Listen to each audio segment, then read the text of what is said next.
So I decided to put one of my freewheel kits in and not use the tool. I was actually building one of the 3-speeds I did here recently, and the 3-speed has twice as many dogs down in here. So it 3-speed and nearly 4-speed, so you can't use this tool. You got to use another tool. It's a pain in the butt. Anyway, I was able to put that together just by working everything counterclockwise. So what I did here is I got all the springs in. So the rollers are all in place. All the little accordion springs are in there. And I've got it all set up and ready. You got to be careful because sometimes it will eat the springs. So just keep that in mind if you get too careless. Anyway, I'm going to hook this up here. And I'll either cuss a bunch or go yee-haw. I'm not sure which. And we'll just see what happens.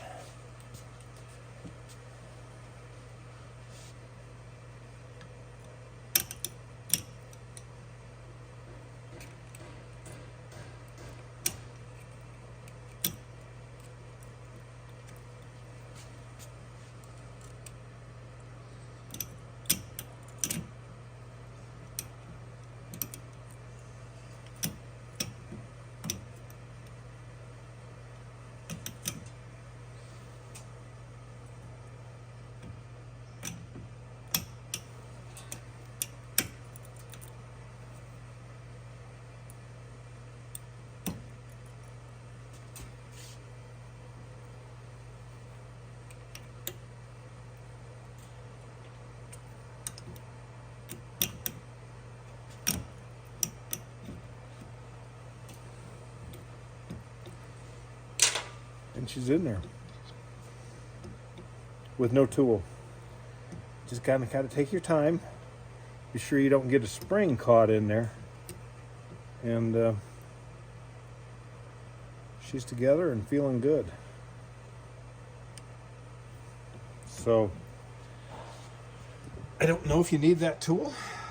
It's obviously nice with it, but this actually went together really slick. That's the second time I did it once before I started the camera just to see if I could do it. But again, I did it with a 3-speed or an early 4-speed that you can't use that tool, and I was kind of shocked it fell in there so easy.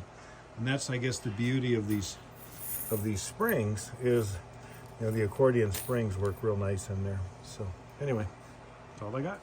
So in order to put this together, I think it works really easy with an input shaft and put a vice grip on there. And then you can spin her counterclockwise real easy without hurting your fingers. And then put the rollers in first. So we'll just take this one out again.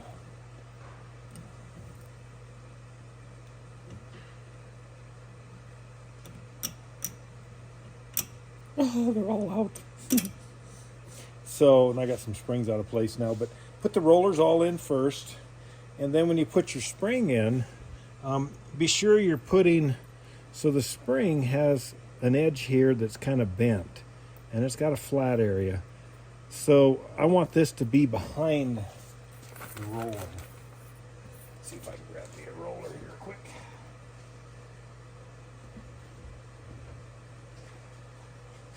If I keep it behind the roller, then it won't pop out as easily. So the roller's going to go in, and then I want this spring part to be here. So that's how it's going to go in, and the flat spot will be here. If I do it the other way, you can see how that's going to want to pop out on me a little easier. So flip all your springs this way. Get all your rollers in. Once your rollers are all in, then get your springs in. So like right now I've got one that's actually popped out of place. So I'll get my spring in. And then start spinning it counterclockwise.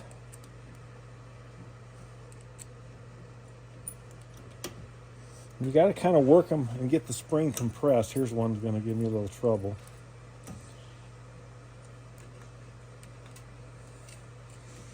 But I'm kind of compressing the springs, trying to get a couple roll. There it went, just like that. it's actually pretty easy. It's probably easier than the tool, because the tool is actually a little bit smaller ID, so everything's compressed, and with the springs it's kind of a booger sometimes to do that. But I think this is a really easy way to do it. And then just look at your light, make sure you haven't damaged any springs. And I think I'm going to start including some extra springs in the kits, just in case people break them. Because I did, I guess with the tool I've eaten a few. I haven't eaten this way. But now she locks, so it's got to lock clockwise. I mean, this is just common sense, right? Your engine spins clockwise. That means your input shaft has to lock clockwise, and freewheels counterclockwise as you look down at it. Okay, so as you're looking at the front of the engine, there's the input shaft. So I know guys have put these in backwards, and that's a real downer day when that happens. So anyway, it should lock up tight clockwise as the engine revs up and catches it, and when the transmission's spinning faster, it'll freewheel counterclockwise. But give that a shot. I've got the spring and roller kits that I think are going to do a real nice job on replacing the old antiquated stuff. So it's Tom Donney from Fort Dodge and Sturgis signing off.